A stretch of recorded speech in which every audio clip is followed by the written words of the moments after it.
Talvez você tenha chegado até aqui cansado. Cansado de tentar. Cansado de esperar.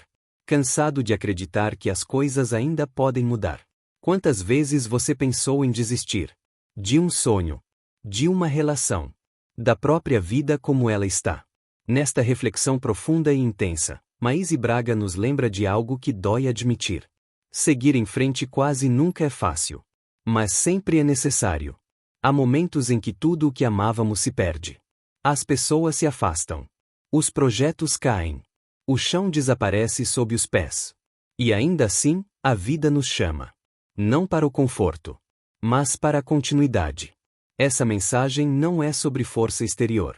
É sobre coragem da alma. Aquela que continua mesmo chorando. Mesmo sem garantias. Mesmo sem aplausos. Fica comigo até o final. Porque essa reflexão pode ser o ponto de virada que você estava esperando. Se essa dor já tocou você, comenta aqui embaixo. E assista até o fim. Vamos falar sobre seguir em frente. E nós sabemos que nem sempre é fácil, mas sempre necessário, principalmente nos dias que correm. Semana passada, tomando um café da manhã com queridos amigos, Expedita, oradora dessa casa, Sérgio Castro, professor e orador dessa casa, e a esposa dele, a Ana, ficamos encantados na mesa do café da manhã, lá na Pralinê, e as mesas em volta também, porque é claro, fica todo mundo escutando conversa do outro, mas para a infelicidade das pessoas nas mesas em volta, estávamos extasiadas vendo Sérgio Castro nos lembrar daquele momento incrível em que Paulo de Tarso vai ter com seu pai para contar a ele que não podia mais ser um doutor da lei, como era o sonho do pai e dele mesmo, porque Jesus era o seu amor, era a sua prioridade. Nunca mais ele poderia ser simplesmente um doutor da lei, porque Jesus surgira no caminho de Damasco para perguntar: Saulo, Saulo, por que me persegues? E ele cai do cavalo estarrecido, porque Jesus já tinha sido crucificado e ali estava naquela estrada cheia de terra para perguntar: por que persegues os que me seguem? E Paulo nunca mais poderia ser a mesma pessoa. Mas aquele momento extraordinário, porque de definição está relatado no livro Paulo e Estevão. Quem nunca leu Paulo e Estevão, leia. É um momento tremendo para a alma de um filho que tinha naquele pai a sua adoração. Porque o pai, longe de entender minimamente a opção do filho, determina que o seu desgosto era tamanho com a opção de Paulo, que nunca mais queria vê-lo. É o momento em que Paulo percebe que, por mais que argumente, e ele argumenta, o pai nunca mais estaria em sua vida, porque o estava expulsando por não aceitar a sua nova escolha. E mesmo carregado de dor, ao sair pela última vez da casa onde havia nascido, Paulo escreve a segunda carta aos Romanos, falando de nunca desistir, de nunca deixar que nada pudesse impedir a alma de seguir em frente. É claro que surge Abigail, sua noiva, a noiva adorada, com que ele não pôde unir-se, porque ela era cristã. E Estevão, o irmão de Abigail, o primeiro mártir do cristianismo, morreu em praça pública, apedrejado e perdoando a todos, tamanho seu amor pelo Cristo. Os dois lhe surgem para falar dos tempos difíceis que viriam, da solidão, de tudo aquilo que a sua nova opção de existência traria. E ele não desanimou, sabia que não tinha volta, que o chamado do Cristo era para sempre. Ele que era um doutor da lei, um cidadão de Roma, um romano, tinha que se desfazer de tudo, portas adentro da sua alma, da educação que recebera, do orgulho que tinha, para trilhar caminhos que eram de Jesus, mas ele não sabia aonde iriam dar. E quantas vezes ao longo das muitas vidas que todos nós aqui tivemos, encarnados e desencarnados, não surgiu esse momento em que tudo que sonhávamos desapareceu. As pessoas que amávamos já não nos amavam mais. Os sonhos que tínhamos deram em nada. E ainda assim, nós precisamos seguir em frente. E é por isso que vivemos um tempo difícil e especial para nossas almas eternas. Os amigos espirituais têm dito muito, a mim particularmente, e tenho certeza que a todos vocês, que não valem queixas e lágrimas, porque nós todos sabíamos o que íamos atravessar. Fomos informados mais do que das nossas dificuldades, das nossas lutas, daquilo que chegaria para nós na atual existência terrena. Fomos informados de que éramos a mesma humanidade retornando agora para colher o que semeou na imprevidência, na loucura, no orgulho, no egoísmo. E, portanto, estamos de volta e vivendo tempos estranhos. Tempos em que as informações que temos sobre as atitudes dos outros nos parecem loucas, mas ainda assim, cada um semeia aquilo que lhe vai no coração e precisamos, apesar de tudo, continuar seguindo, até porque os anos passam tão depressa, nós não sabemos quanto tempo ainda teremos na Terra, mas sabemos que continuaremos fora da matéria. E é claro que nos será perguntado o que foi que nós fizemos de nós mesmos e de toda a vida em torno de nós. Depois que Jesus foi crucificado, Judas vai à sombra desencarnado e só sairia de lá 13 anos depois, quando Maria, então desencarnada, pede ao Filho, a Jesus, como primeira tarefa, buscar Judas Iscariotes nas regiões de sombra, onde ele, suicida, permanecia. Ele se enforca, completamente atormentado pelas 30 moedas que jogou no chão, sem nunca utilizar, porque percebeu que tinha sido usado por todos aqueles que queriam Jesus morto. E, claro, não se perdoou por isso, por longos séculos. Vamos encontrar Pedro tendo que começar novamente, porque trazia no coração o espinho de haver negado Jesus 3 vezes após a prisão do Cristo. Mas a tarefa que tinha pela frente era tremenda. Ele precisava seguir. E por isso, embora levasse essa tristeza até o último dia de vida na terra, precisou continuar. Porque a tarefa estava à frente e só ela conseguiria abrandar a sua consciência e o seu coração. As mulheres do Evangelho, aquelas convidadas por Jesus a uma nova vida, se organizaram rapidamente, porque havia tantos órfãos, havia tantas viúvas, havia tanta gente para ajudar.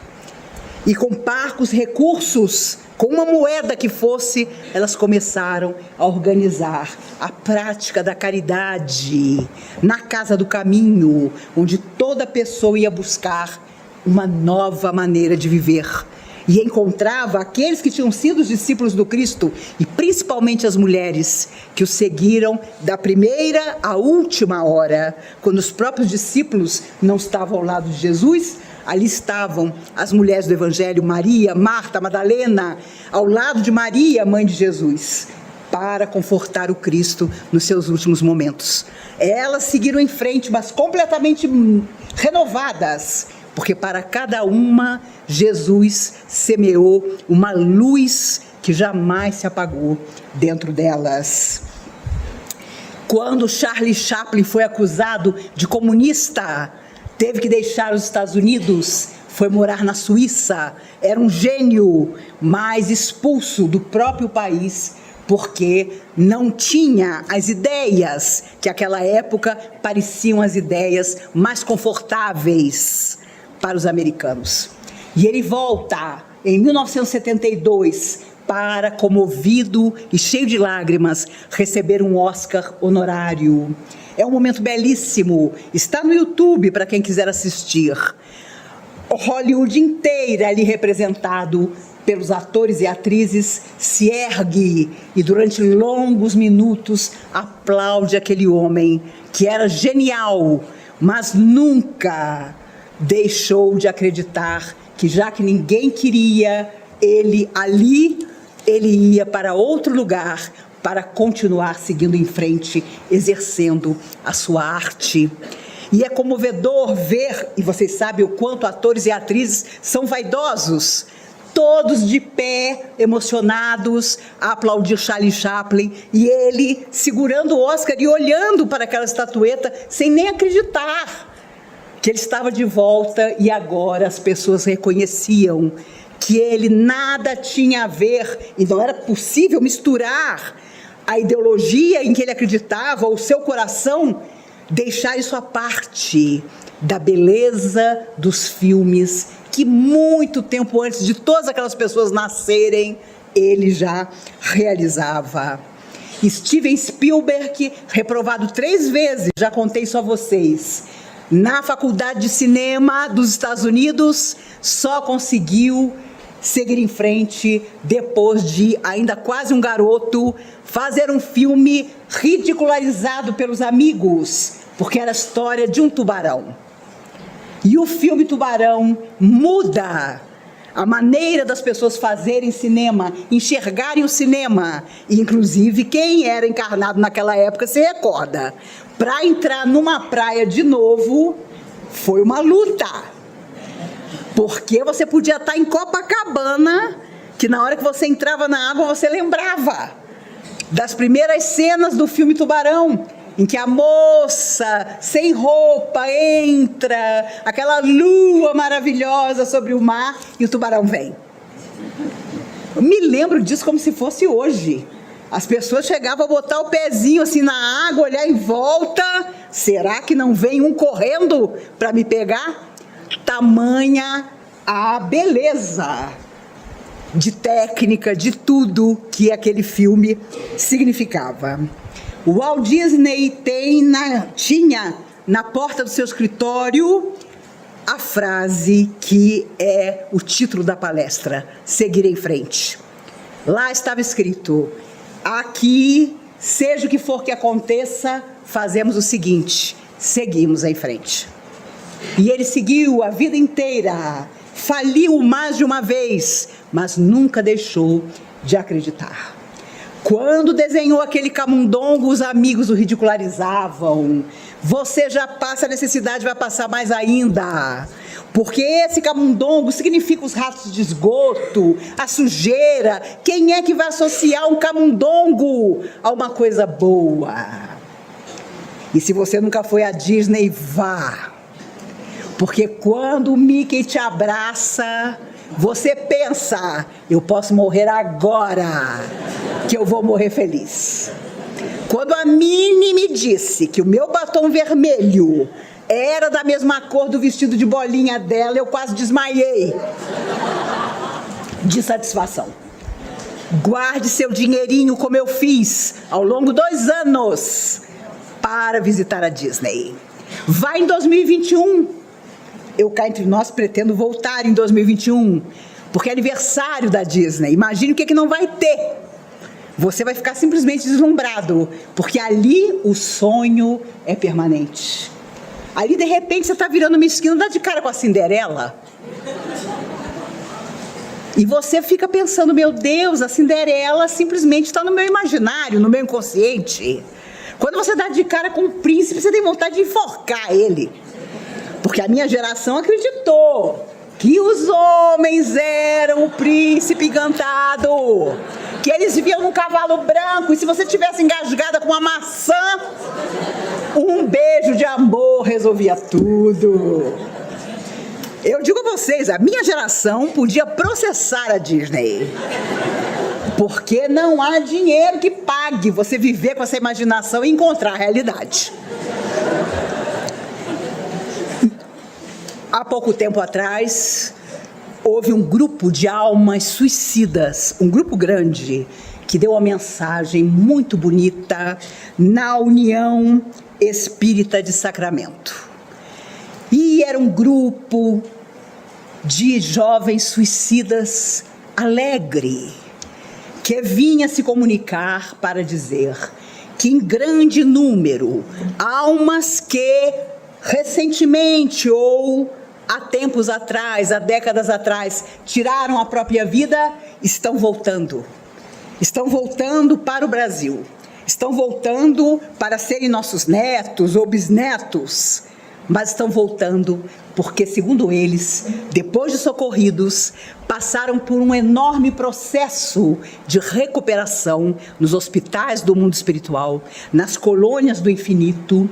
E eles comentam na mensagem que música, arte, tudo aquilo ligado à beleza da alma do ser humano faz parte da terapia para as almas suicidas no mundo espiritual. E principalmente amor. E o Espírito, que representando a todos, assina a mensagem apenas dizendo: um amigo diz que o amor com que eles foram socorridos, esclarecidos, é o amor que vai torná-los de novo homens e mulheres na Terra. E a satisfação daquele grupo enorme de poder dizer: nós, almas que desistimos em nossa última vida, estamos voltando. Voltando porque nos convidaram a seguir em frente. E nós não temos saída. Muitos de nós voltarão pelo amor, outros para viver a dor das limitações físicas que o gesto do suicídio trará a quase todos nós. Mas nós hoje queremos deixar registrada a nossa felicidade de poder voltar à Terra. E eu fiquei pensando quantos de nós, amargurados e tristes, estamos desfazendo da nossa própria existência. Estamos chateados, amargurados, problemáticos, achando que a nossa vida não vale a pena, quando esses milhares que vão voltar não querem nem saber em que circunstâncias voltarão. Se serão abandonados na via pública, se encontrarão pai e mãe que os ame, mas eles estão mortos de alegria, porque vão voltar, porque vão seguir em frente, mergulhando mais uma vez num corpo de carne. Fiquei pensando na responsabilidade de todos nós que ainda estamos num corpo e que precisamos estar nele o máximo que nós pudermos para, enfim, retornar quando chegar a nossa hora, e desse dia só Deus sabe, para falar das coisas que fizemos e começar de novo, só que com uma consciência mais apaziguada do que talvez jamais tenhamos tido. A coragem para refazer o destino, segundo esses espíritos que se comunicaram, é a maior bênção que os mentores espirituais conseguiram refazer dentro do coração deles. Coragem.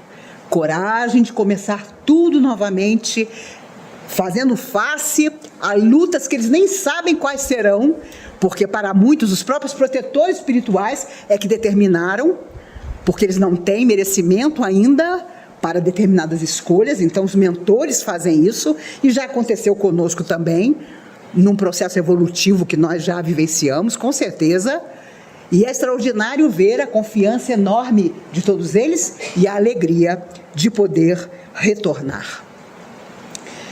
Contam os espíritos amigos, através de Chico Xavier, que um homem bateu à porta da casa do caminho e Pedro foi atender. Era um homem completamente leproso e havia um criado ao seu lado. O criado contou a Pedro que a família rica havia expulsado aquele homem de casa, porque a lepra era o terror da época do Cristo. E ele, o criado, queria seguir seu próprio caminho, mas não tinha como se desfazer do amo. E vinha perguntar se Os apóstolos, naquela casa de bênção e de caridade, não podiam ficar com ele. Ele tinha pouco tempo de vida, porque a doença já o estava destruindo. Ele queria apenas entregar o seu amo a Pedro, para não lançá-lo na rua. Pedro, horrorizado, reconhece naquele homem chagado e sofredor um dos juízes que havia, com a voz mais tonitruante, acusado Jesus. Pedro se horroriza. Meu Deus, como é que eu vou receber esse homem aqui? E o Pedro não conseguiu conter-se. Imediatamente vira-se para o doente e diz: eu te reconheço. Eu lembro do som da tua voz, de todos aqueles que estavam lá naquele dia em que o mestre foi colocado em julgamento. A tua voz era aquela que mais se erguia para condenar o meu mestre. Por isso, vai-te daqui. E o criado estupefado: leva teu amo, aqui ele não entra. Porque ele foi um dos maiores acusadores de Jesus. E essa é uma casa de Jesus. Fechou a porta. O criado fica paralisado. O que ele ia fazer? Pedro vem voltando para dentro da casa. Para sua surpresa, Jesus lhe aparece. Pedro cai de joelhos. Senhor, que alegria poder vê-lo de novo. Jesus já tinha aparecido outras vezes para os discípulos. Pedro, eu que te pergunto, o que tu fazes de tudo aquilo que nós vivenciamos? Senhor, não me peça. Eu não vou trazer aquele homem aqui para dentro, porque eu sei muito bem, me lembro, que ele com toda a força te acusou de tudo para que perecesses na cruz. E Pedro começou a chorar, envolvido por aquela emoção, por aquela descarga de adrenalina. Jesus mansamente diz a ele: Pedro, não te preocupes, todos eles vão viver. E aí Pedro ficou desesperado. Senhor, todos eles vão viver? Mas eu queria que dissesses que todos eles vão morrer, porque eu quero que todos morram, todos aqueles que te acusaram. Jesus, ainda mais tranquilo, disse: Pedro, pensa comigo, que haverá de mais extraordinário para a alma culpada do que simplesmente viver? Vai até a porta, eles ainda estão na porta, abre a porta e recebe o nosso irmão. Dá teu próprio catre para que ele durma. Em breves semanas retornará à verdadeira existência, mas retornará abençoando o nome de Deus Pai, porque vai morrer aqui dentro, amparado por vocês. E Pedro, morto de contrariedade, vai até a porta, chama o criado, que já se apressava a sair, e traz aquele homem para dentro de casa, onde ele morreria semanas depois, completamente convencido de que o Cristo era mesmo o Filho de Deus, o enviado do espaço, tanto que, tendo sido ele a pessoa que foi, recebia ali o carinho de todos os seguidores de Jesus. Seguir em frente não foi fácil para os discípulos, que precisavam desculpar as pessoas que o agrediam, as pessoas que os apontavam na rua, que os perseguiam. Mesmo assim, eles sabiam que precisavam seguir em frente. Quais as ferramentas para nós seguirmos em frente? Todos nós sabemos: mudar a nós mesmos, renovar as nossas concepções, deixar de lado tudo aquilo que nos aprisiona, inclusive ilusões, que se tornam desilusões, porque na verdade nunca deveriam ter existido, nós é que vamos atrás. Quantas vezes a vida nos pede para deixar de lado determinada situação, mas nós queremos, nós vamos atrás. Não, só vou ser feliz daquele jeito. E a pessoa já cansou de nos afirmar, de todos os jeitos, que se ela para nós é a felicidade, para ela nós não somos. E pode ser um filho, pode ser um amigo, pode ser um amor. Não podemos trazer essa pessoa à força para o nosso lado, quando ela quer seguir em frente. E o importante, quando nós resolvemos seguir em frente também, é fazer tudo da melhor maneira possível, com objetividade, mas também com respeito, para que a pessoa não se recorde de nós com mágoa, com desalento, com ódio, porque o ódio existe. E muitas vezes a pessoa não aceita que não pode mais estar conosco e nos lança pensamentos tremendos e nos mentaliza, às vezes por anos.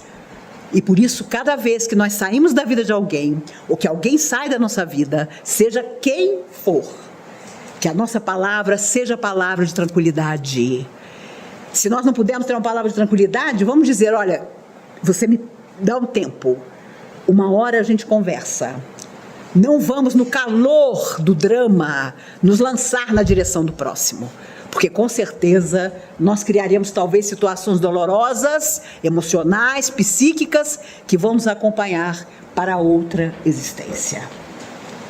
Então, é por isso, inclusive, que surgia na época na década de 70, as garotas que vinham aqui na comunhão diziam, olha, eu fui lá numa cartomante, ela me disse que tem um rapaz desencarnado que foi meu namorado, ele não desgruda de mim e é por isso que eu não arranjo namorado nessa vida. E era difícil você dizer para a pessoa que isso não era verdade, porque ela queria acreditar que era. Não é porque ela era chata, era simplesmente porque ela tinha uma obsessão. E geralmente era um ex-namorado. Nesse ponto, os homens são mais espertos do que nós. Eles nunca pensam sobre isso. Eles mesmos são os obsessores. Ou se auto-obsediam, né? Estive em Goiânia esse mês e encontrei tantos meninos de sábado, porque todo mundo que assiste vocês aqui, quando estamos juntos, se considera um menino de sábado. Em 5 dias fiz 7 palestras. E o interessante foi ver que todo mundo se imagina aqui com vocês, sentado do lado de vocês. Eu pensei, gente, ainda bem que é uma mentalização positiva. Senão os meninos de sábado da plateia não conseguiam nem sair pela porta. E o mais extraordinário foi ver pessoas idosas, velhinhos, queridos, comentando sobre os temas que trazemos aqui junto com vocês. Pessoas de 85 anos, que eu considero assim um pouquinho idoso, dizendo, aquela palestra tal, eu percebi que a plateia estava super interessada. De longe, eles acompanham tudo.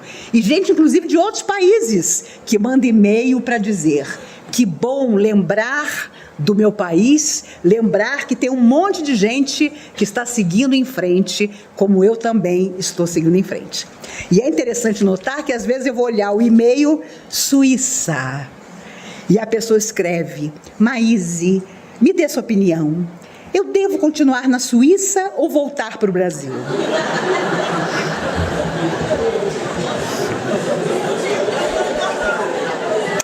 Confesso a vocês que levei 48 horas para uma resposta.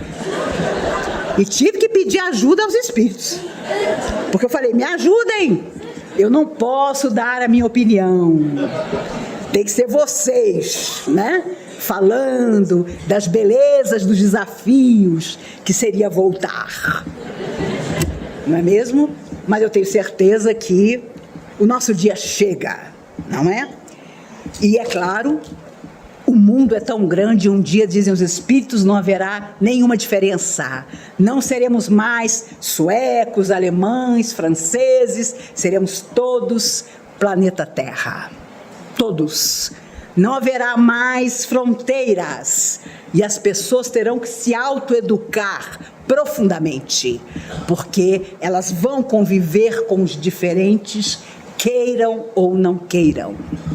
E que bom se for uma época em que nós tivermos entendido no mais profundo de nossa alma que somos todos iguais. Aqui ou ali, em alguma diferença que a circunstância da vida trouxe para nós, mas todos na mesma caminhada, seguindo no rumo de um amanhã que vem muito mais perto do que nós podemos imaginar.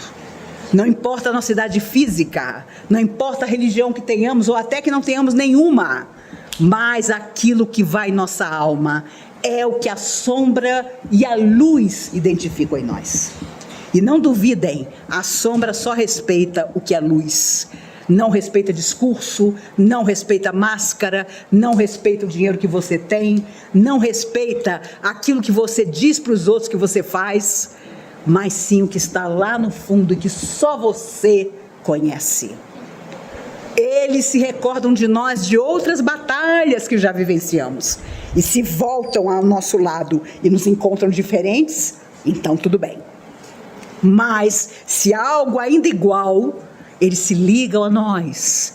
E daí surgem os processos obsessivos que muitas vezes chegam até a loucura para aquele que não percebe que tudo está dentro dele, que tudo começa e termina dentro de nós.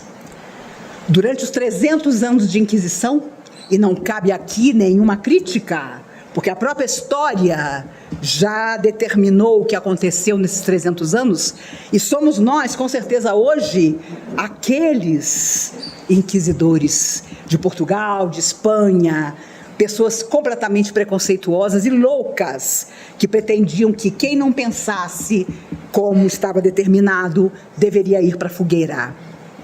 Miguel de Cervantes, genial, é preso pela Santa Inquisição e escreve sua obra magistral, Dom Quixote de La Mancha. Quem nunca assistiu O Homem de La Mancha com Peter O'Toole, Sofia Loren, assista. Acho que tem no YouTube, pelo menos umas partes eu consegui encontrar. Que história maravilhosa! E é claro, a Inquisição, estarrecida com a lucidez daquele homem, o manda depois de torturas para morrer em casa, onde ele, delirante, porque é claro que quando você vê que tudo em volta não é nada do que você pretendia, a loucura é uma possibilidade, a loucura é uma fuga. E Cervantes, então, tal como Dom Quixote, que havia lutado contra tantos moinhos de vento, enlouquece. Mas é magnífico ver o filme, Peter O'Toole extraordinário, Sofia Loren, acho que foi o melhor papel que ela já fez na vida. Ela, prostituta aldonza, na cadeia, onde Cervantes estava preso.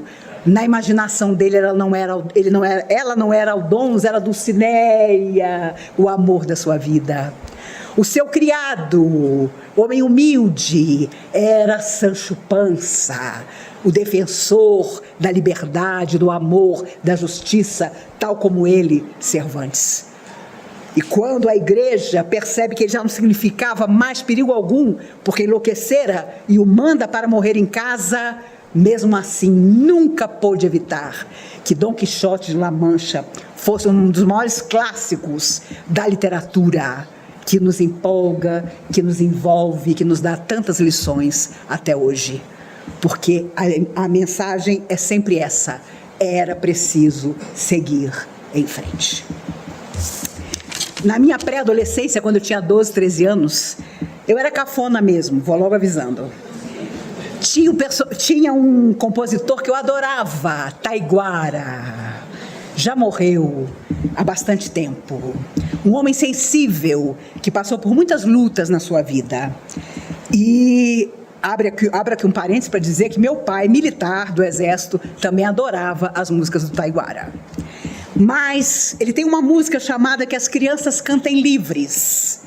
E eu fiquei pensando, meu Deus do céu, eu queria tanto que cada menino de sábado recebesse não só um desejo de Feliz Natal, mas de feliz vida para o ano de 2020.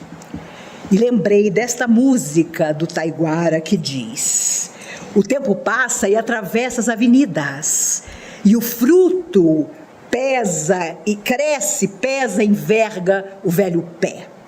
E o vento forte quebra telhas e vidraças, e o livro sábio deixa em branco o que não é. Pode não ser essa mulher o que te falta, pode não ser esse calor o que faz mal, pode não ser essa gravata o que sufoca, ou essa falta de dinheiro o que é fatal. Vê como o fogo brando funde o ferro duro. Vê como o asfalto é teu jardim, se você crê que há um sol nascendo e avermelhando o céu escuro, chamando os homens para o seu tempo de viver. E que as crianças cantem livres sobre os muros e ensinem sonho ao que não soube amar sem dor.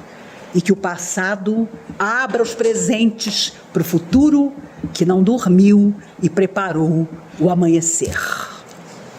Não há desejo maior que eu possa fazer a vocês do que esse. Que nós possamos mudar a nossa vida. E se for preciso mudar o que está em volta, façamos isso.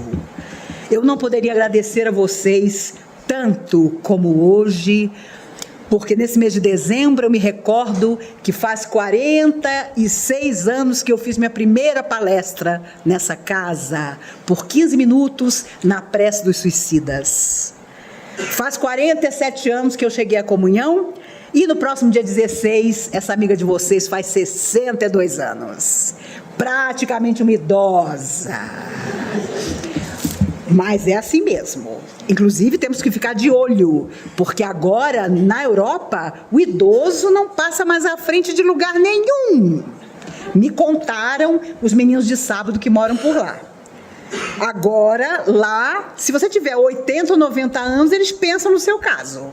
Se você tiver menos do que isso, E é por isso que quando eu chego nos lugares, eu faço aquele arzinho de idosa de verdade. Sabe aquela carinha de quem saiu do corpo? É praticamente isso. Eu de tal maneira me coloco que o último congresso que eu fui espírita, o pessoal no aeroporto me esperando. Quando eu saltei do avião e fui até eles, eles não me reconheceram. Eu falei, ué, sou eu, vocês não vieram me buscar? Você que é a Maíse? A gente estava esperando uma idosinha. Aí eu falei, tá vendo como funciona? Quando eu digo qualquer coisa que me oferece, eu já sou velhinha, meu filho. Aí você chama de meu filho, aí ele vê, coitada, ela é idosa mesmo. Mas a verdade, meninos, é que hoje o Alex e a Valéria me deram essas flores lindas para agradecer não sei o quê. Mas eu passo em pensamento a todos vocês essas flores. E se falam a vocês encarnados, falam ainda mais aos irmãos fora da carne que aqui se encontram. E são tantos familiares nossos aqui presentes, comovidos, porque estamos ainda uma vez aqui reunidos. Tantos que vão reencarnar, tantos sofredores até ontem, que também fazem parte de estar aqui conosco. Eu sei que vocês são meninos de sábado para todos os sábados, e que vocês estarão aqui durante o mês de janeiro, em que essa amiga de vocês vai tirar férias. E alguém me perguntou, vai viajar? Eu não, vou ficar quietinha. No mês de janeiro eu não faço nem prece. Os espíritos já sabem. É aquele silêncio das línguas cansadas. É lindo você ficar quieta. Eu cometi uma loucura, confesso a vocês. Na Black Friday, eu já fiquei em casa, não vou sair que eu não quero me arriscar. Mas minha filha com computador chegou lá em casa. E aí eu enlouqueci. Comprei uma televisão de 50 polegadas. Para praticamente me sentir dentro. E claro, como o mundo não é perfeito, uma esteira mais moderna que a minha. E essa não vai ter jeito. Vai ser a minha companheira, querida. É aquela esteira nova que você detesta, porque ela vê o seu batimento cardíaco. Eu não quero saber do meu batimento cardíaco, mas a esteira quer. Ela diz se você está correndo o suficiente para emagrecer, outra coisa detestável. Mas, segundo a minha filha, é necessário. Não adianta ficar fazendo esteira e não perder uma grama. Então vejam o que vai ser o meu 2020. E eu falei para os meninos queridos aqui, a quem eu tenho certeza que vocês também agradecem pela beleza desse trabalho que leva a palestra ao mundo inteiro através de Libras. que o meu desafio terceiro é aprender Libras. E de repente a gente forma até uma turma aqui na comunhão para quem quiser aprender. Porque é preciso que nós tenhamos muitas linguagens para falar a muitos, para dizer a todos que essa esperança que está dentro de nós não vai morrer. Que não haverá cilada, que não haverá egoísmo e orgulho que nos abatam, porque estaremos sempre confiantes de que o melhor para nós está reservado. Muitas vezes o melhor vem no final, mas mesmo assim, lá está Ele a nos esperar. Eu não podia deixar de agradecer a vocês todo o carinho com as crianças de nosso lar. A vaquinha virtual foi um sucesso absoluto. Vocês se lembram que toda a parte elétrica das casas, que tem quase 50 anos, precisava ser trocada. A festa junina foi um sucesso absoluto, graças às tortas que vocês trouxeram para nós. E, claro, as crianças serão sempre devedoras dos seus corações.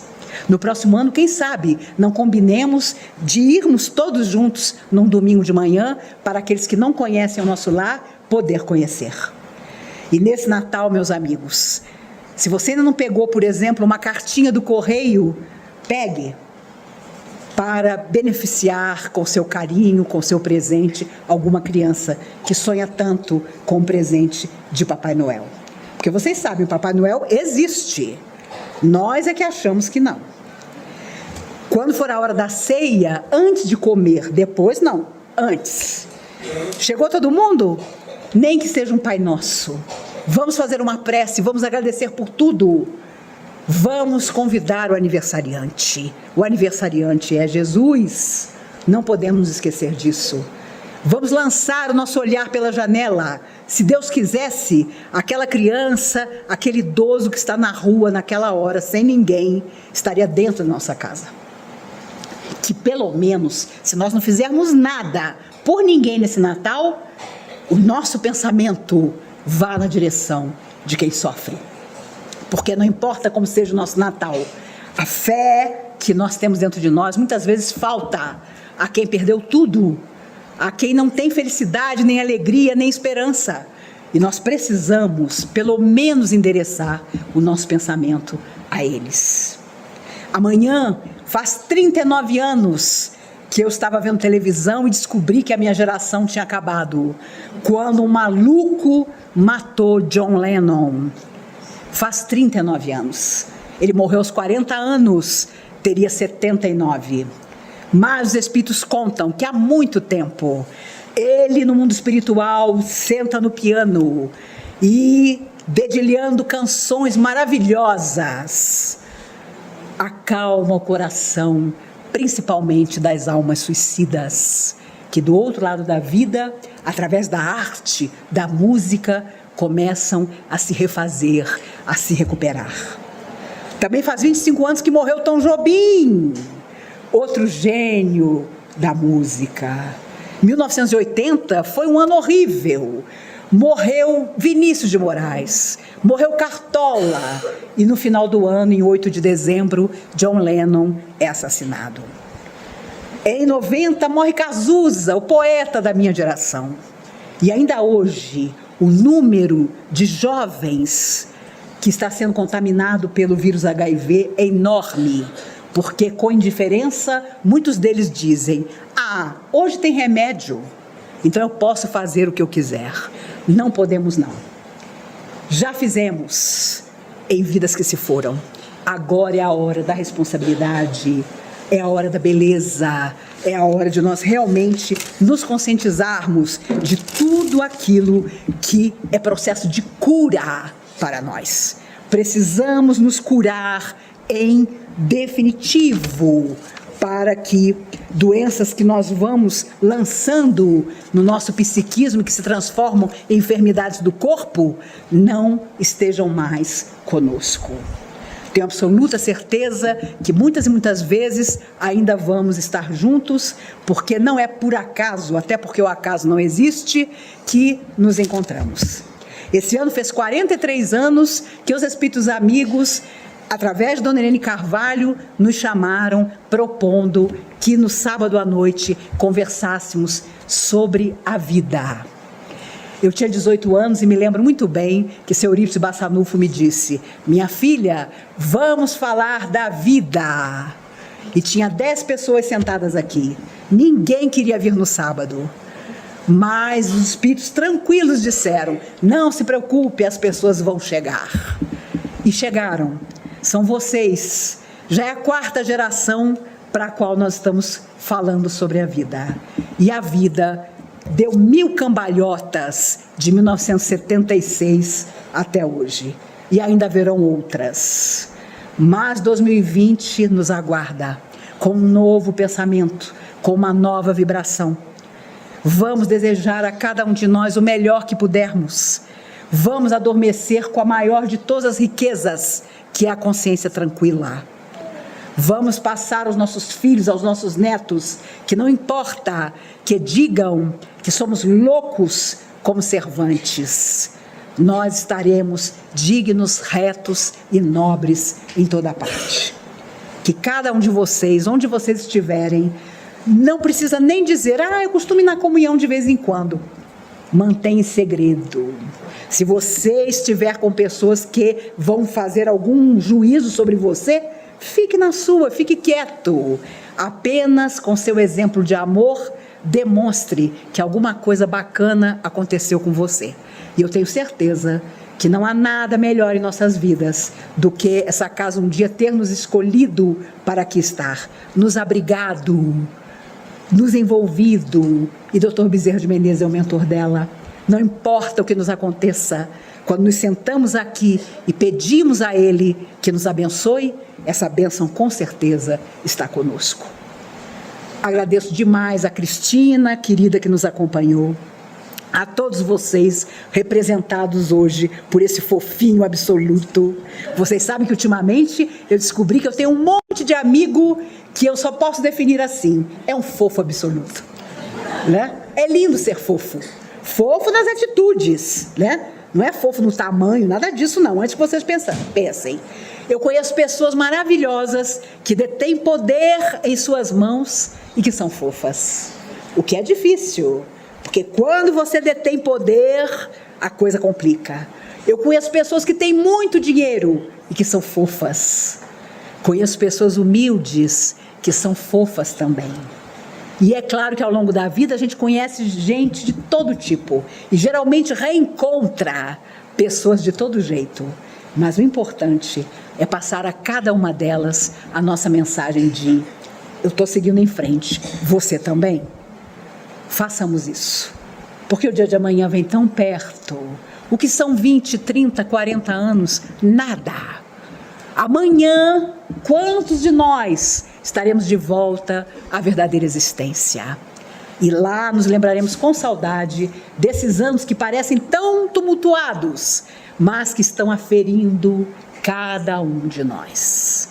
A cada um segundo suas obras, disse Jesus, inesquecível para todos os nossos corações. Que aqueles desencarnados da plateia que estão planejando voltar, venham. Quero ver todo mundo encarnado dizendo assim: venham, porque a vida na Terra é extraordinária para a nossa transformação. Talvez a maior armadilha espiritual seja acreditar que desistir resolve a dor. Não resolve. Apenas adia o aprendizado. A espiritualidade nos ensina que a coragem de continuar é uma bênção rara. E que muitas almas que desistiram em outras vidas hoje imploram por uma nova chance de recomeçar. Você está aqui, encarnado, com oportunidades diante de você. Isso não é acaso. É responsabilidade. Seguir em frente é renovar pensamentos. É soltar ilusões. É aprender a amar sem aprisionar. É sair da vida do outro com respeito. E permitir que o outro saia da sua sem ódio. Não sabemos quanto tempo ainda temos. Mas sabemos que cada escolha constrói a consciência que levaremos conosco. Se hoje tudo parece escuro, continue. Mesmo que seja devagar. Mesmo que seja em silêncio. Compartilhe essa mensagem com alguém que precisa de coragem agora. Deixe nos comentários o que ficou no seu coração. E se inscreva no canal para caminhar com a gente nessa jornada de luz e transformação. Seguir em frente não é fuga. É fidelidade à própria alma.